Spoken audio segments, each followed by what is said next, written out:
네, 관폐화 문제의 핵심은 이 규제하는 사람과 규제받는 사람들 사이에서 일종의 회전문이 존재한다라는 겁니다. 이 관련법을 쉽게 개정할 수도 있고 로비 활동에도 취약하다는 것은 이번 세월호 참사 때도 잘 드러났습니다.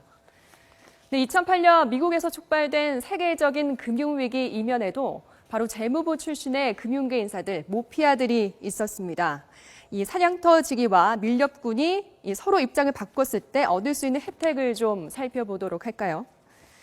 네, 로버트 루비는 재무부 재직 당시 법을 개정을 했습니다. 상업은행의 투자은행 겸업과 변종 보험상품 판매를 허용했는데요.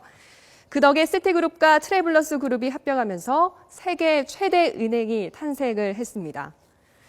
네, 클린턴 행정부를 떠난 뒤에 시티그룹에 들어간 그는 부회장을 역임을 했고요. 1억 달러, 이 1,000억이 넘는 돈을 벌기도 했습니다.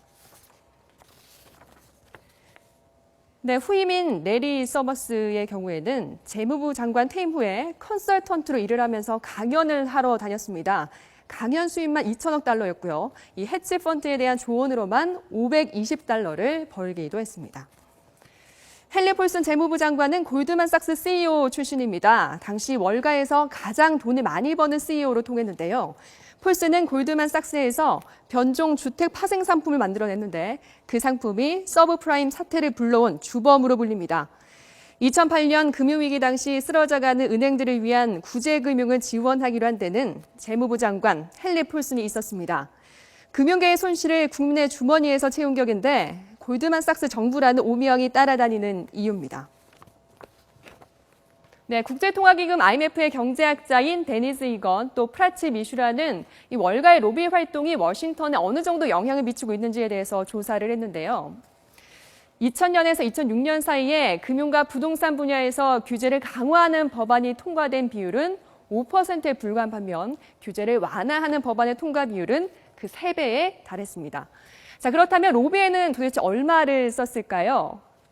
1999년에서 2006년 사이 금융과 부동산 기업들이 워싱턴에 대한 로비 자금으로 22억 달러를 썼습니다. 우리 돈으로 2조 원이 넘는 돈인데요.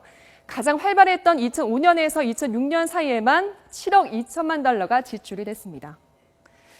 이 조사로 2008년 경제위기 이전에 월가와 워싱턴 사이에 있었던 밀착 관계, 그로 인한 수천억 달러의 구제금융 사이의 연관성에 파헤쳐지면서 당파를 떠나서 전 미국인들의 분노를 이끌어내기도 했습니다.